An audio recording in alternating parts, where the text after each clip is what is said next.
Good morning, students. Today we will see cube and cube roots chapter, determining which of the following numbers are perfect cubes. Let us take an example 216 and we will use prime factorization method to solve it. Okay, so first we draw a line and put the number 216. Now remember, we have to take only prime numbers. Prime numbers are those numbers which have only two factors. Those are the number itself and the table of 1 it comes in. Okay, those numbers are called as prime numbers, like 2, 3, 5, 7, 11. These are prime numbers. So we need to use only prime numbers for prime factorization to find the perfect cube. Okay, to check whether 216 is a perfect cube or no. Okay, let us start. We will take the table of 2, which you can start, because since we know 6, the last ending number, if it is an even number, you can start with 2. Now you know by divisibility test that we can also start with 3, because 6 comes in the table of 2 as well as 3. Let's take the table of 2, the smallest even prime number. Okay, so once we start, look at this order. 2, is it going in the table of 2? Yes. How many times? 2 ones are 2. Correct? We have to take one number at a time. If the first number is not going in this table, okay, or this prime number, we are allowed to take two numbers or two digits only the first time, not in the middle. Okay. Now, next number is 1 and we cannot take two digits now. We have to solve one by one. Okay. So, the number 1 is not coming in a table of 2. Okay, so what we are going to do? We are going to put a 0. Then, this number we shift for 6 and it becomes 16. 2 8s gives me 16. Correct? Then, let's go for the next step. 108 is an even number. We will start with the prime number 2 again. Now first time you are allowed to take two digits only if it is not possible. 1 is not going, so we are allowed to take two digits. So 2 how many times will give you 10?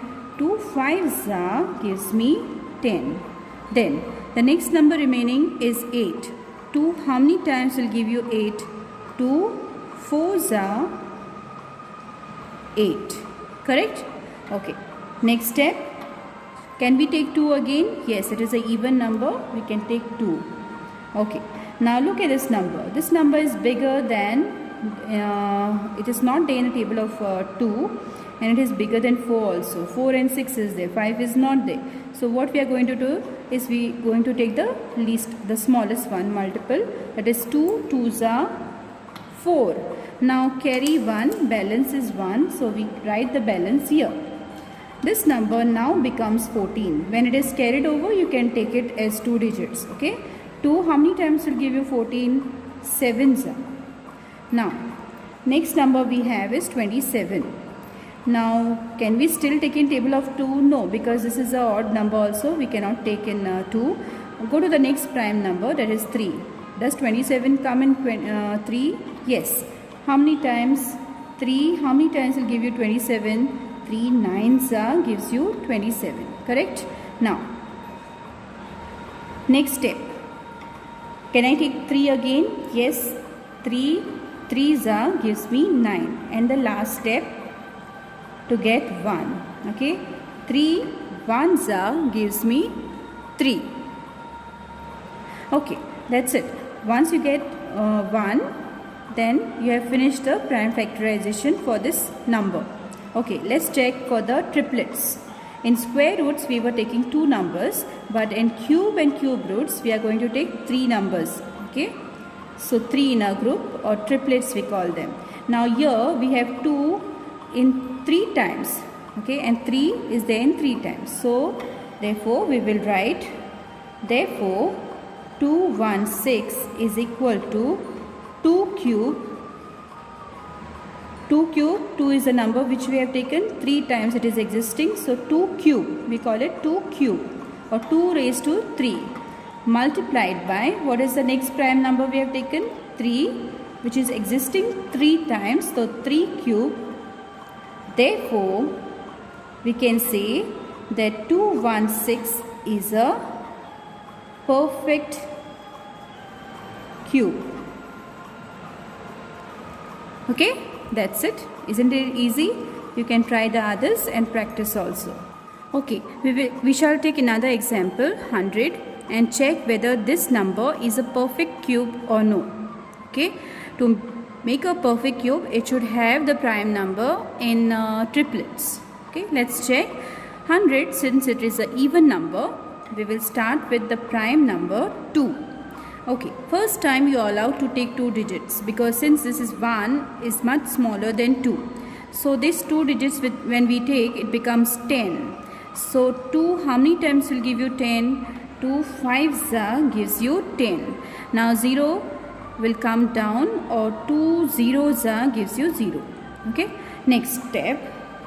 Now we have 50 with us. Can I still take 2? Yes.